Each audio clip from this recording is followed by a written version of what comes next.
Gente, a Rússia não sai do pé da Ucrânia e nem vai sair da cola dela tão cedo. Essa não é a pior época da Ucrânia, nem de perto.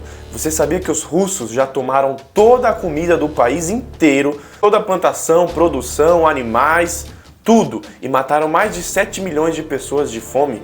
Pois é, eu vou mostrar tudo isso para vocês nesse vídeo aqui, além da relação dos dois países e o porquê esse conflito que está acontecendo hoje em dia já tem 4 meses e não vai acabar tão cedo. Eu sou Renato Generoso e vamos saber mais sobre a história desses dois povos tão importantes da Europa.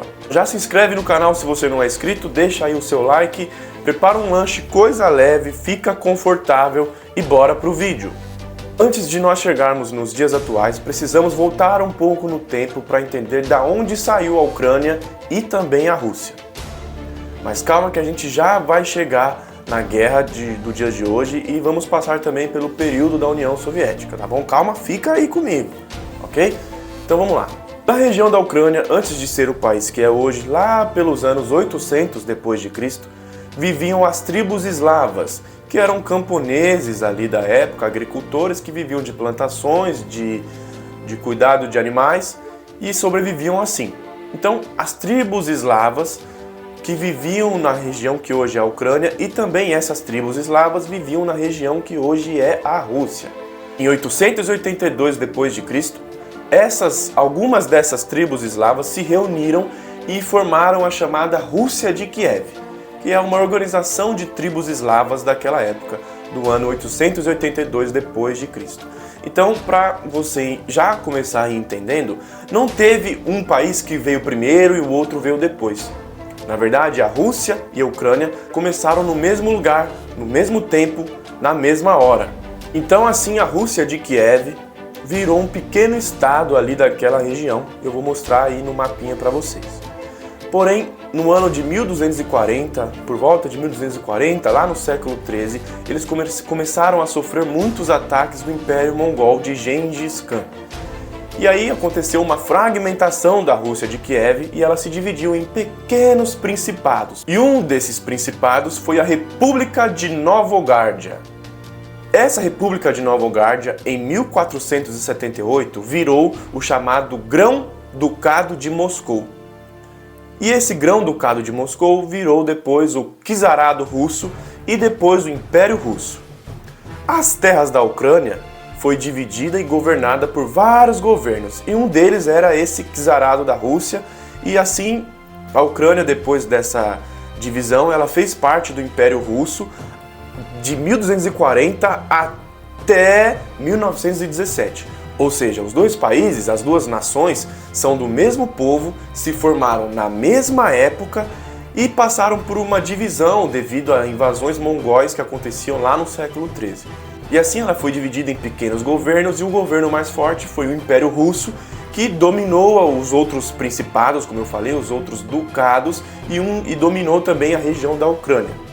E assim a Ucrânia fica sob comando do Império Russo até 1917, quando começa a Revolução e Guerra Civil Russa, comandada e chefiada por Vladimir Lenin, que tinha o objetivo de derrubar a monarquia dos czares da época. E assim, em uma de suas revoltas, capturaram o czar russo Nicolau II. Czar é o nome do imperador russo. Capturaram ele e executaram junto com a sua esposa e seus filhos. E assim fundaram a Primeira República da Rússia e começam então a Revolução Russa, que aconteceu em março de 1917.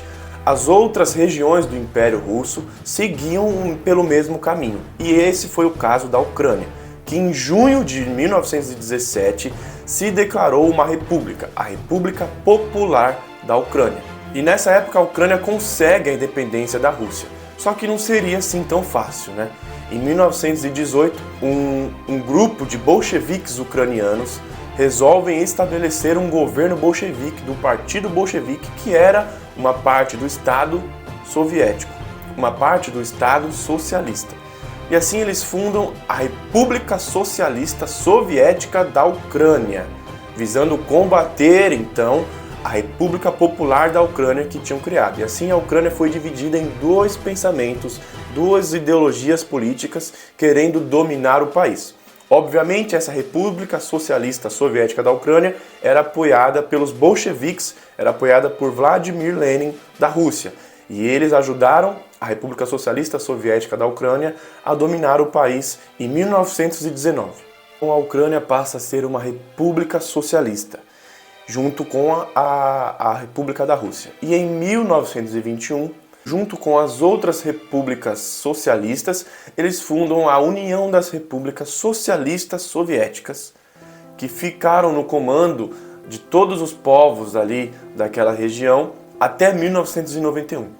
E nesse tempo, o povo ucraniano sofreu demais, gente. Vocês não têm noção. Em 1930, o líder da União Soviética era Joseph Stalin. Ele estava querendo fazer a União Soviética crescer e tal, e até aí tudo bem. E aí ele precisava fazer dinheiro. Só que a União Soviética não tinha tanta indústria na época assim para ele conseguir. O que ele fez?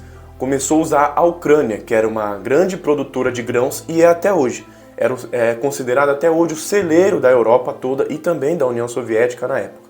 Então, ele pediu lá os grãos da Ucrânia. A Ucrânia não quis dar os grãos assim de mão beijada para o Stalin, porque o povo ucraniano eles têm um pensamento nacionalista muito forte. Inclusive, entre os motivos pelos quais a Ucrânia está vencendo a guerra contra a Rússia hoje é esse.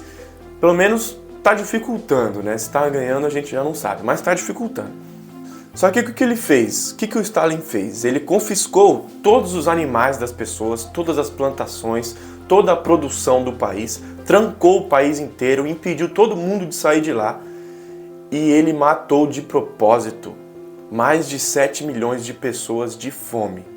Tem aqui algumas imagens e esse acontecimento é um fato muito pesado para os ucranianos. Eles têm museus sobre isso, que é o chamado Museu do Holodomor. Holodomor significa matar de fome, que foi o que Stalin fez com o povo ucraniano. Isso sem falar outros absurdos, sem falar que eles mandavam um exército para ir lá matar o povo, enfim, coisas absurdas. Então a Ucrânia fica fazendo parte da União Soviética ali, sob domínio dos russos, até 1991, quando acontece a queda da União Soviética por perderem a guerra contra os Estados Unidos da América. O socialismo perdeu para o capitalismo, né? E assim eles formaram então uma aliança junto com as outras federações, as outras nações que faziam parte da antiga União Soviética e também uma parceria com a OTAN em 1994. Esse tempo eles foram cada vez mais se distanciando da Rússia e indo em direção de acordos, tratados e conversas com a União Europeia, para que assim eles pudessem transformar a moeda deles em euro, fazer parte ali da política europeia. Só que em 2013 eles tiveram um presidente muito infeliz, que ele foi contra o tratado e recusou o tratado com a União Europeia. E ele reaproximou a Ucrânia da Rússia. Ele foi para o lado da Rússia em vez de ir para a União Europeia. Fala se não é um burro um cara desse. Ele rejeitou de entrar na União Europeia e buscou laços econômicos com a Rússia. Fala a verdade, gente.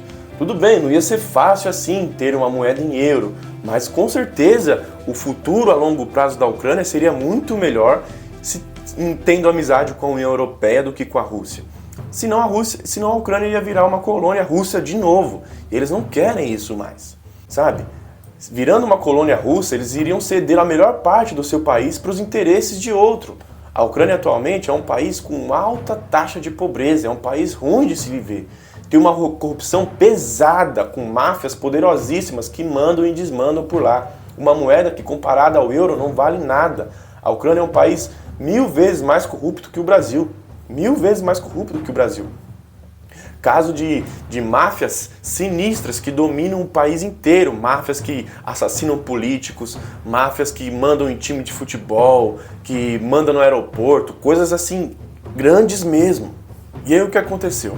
Esse movimento desse presidente de querer aproximar a Ucrânia de novo da Rússia fez com que o povo se revoltasse. O povo ucraniano não queria isso. Eles foram para as ruas, fizeram manifestações, e eles conseguiram tirar o presidente do poder, do governo.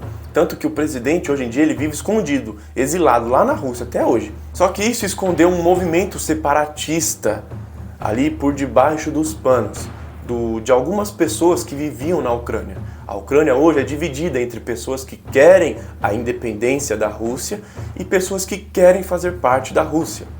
Eles têm essa briga interna lá. E esse movimento separatista foi o que fez a Rússia conseguir tomar conta e dominar a Crimeia lá em 2014. Depois disso, esse movimento separatista, esse povo, essas pessoas foram ganhando cada vez mais força lá na Ucrânia. Como eu disse, tem uma corrupção enorme naquele país. E esses corruptos, a maioria deles são de pessoas que vêm da antiga União Soviética. Então eles têm pensamentos pró-Rússia. Então eles foram crescendo e a conturbada relação entre Rússia e Ucrânia só piorava até chegar em 2021, onde teve um acúmulo enorme de militares russos nas regiões da fronteira russa com a Ucrânia. E aí todo mundo ficou assim, o que está acontecendo na Rússia e na Ucrânia? Existe uma possibilidade de invasão?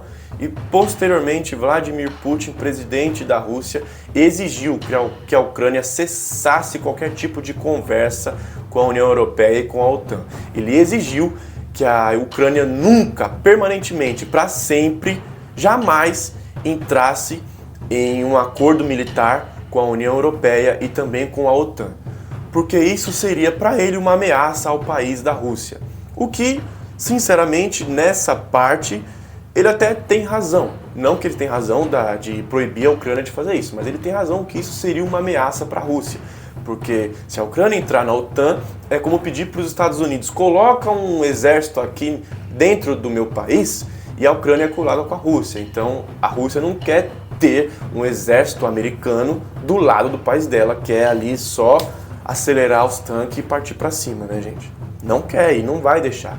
E o Vladimir Putin, não vai deixar isso acontecer de jeito nenhum.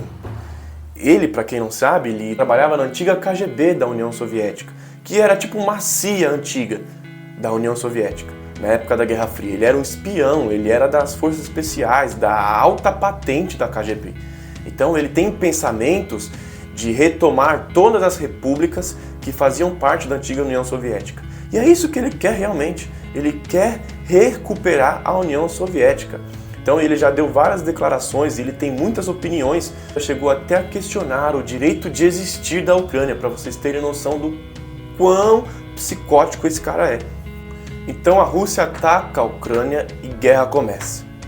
E aí o bicho pegou de verdade. Aproveitando que os líderes das grandes nações militares eram apoiadores da paz, como o líder americano, o líder francês, os líderes da Europa do momento, Putin lançou então sua invasão em 2022. E essa é a resposta do porquê a Rússia invadiu a Ucrânia. E ele vai longe, viu, gente? Vai tentar pegar a Ucrânia, depois Moldávia e por aí vai. Alguém para esse homem, pelo amor de Deus, né? Esse conflito entre Rússia e Ucrânia pode se transformar em Terceira Guerra Mundial. Já imaginou o que acontecerá se a Rússia fizer ataques nucleares na Ucrânia? Eu nem penso nisso. Graças a Deus, estrangeiros lutarão pela Ucrânia para ajudar, porque senão eu não sei o que seria desse povo não, gente. De verdade mesmo, certo? Então espero que vocês tenham entendido a relação desses dois países, o porquê da Rússia não sair do pé da Ucrânia, que além do Putin e dos russos pensarem, terem pensamentos que eles fazem parte da Rússia e sempre terem o objetivo de querem retomar a antiga União Soviética, a consolidação de um grande império do povo russo, que eles são os mesmos povos, gente, eles vieram do mesmo lugar, isso infelizmente não tem como negar, só que eles se dividiram, né? Eles se dividiram e a outra parte não quer voltar a ser uma colônia russa, não quer. E ela tem todo o direito disso, tá bom? Então eu espero que vocês tenham entendido o conteúdo desse vídeo, o porquê dessa guerra está acontecendo. Se você entendeu, se você gostou do vídeo, peço que você comente aí o que você acha desse Putin, o que você acha desse doido. Fala aí pra mim, tá bom? Deixa aí o seu comentário, deixa o seu like, inscreva-se no canal se você gostou do vídeo. Vai ter muitos vídeos como esse por aqui e vídeos sobre outros assuntos também. Então, é isso aí. Um forte abraço a todos vocês, tudo de melhor sempre. Até o próximo vídeo.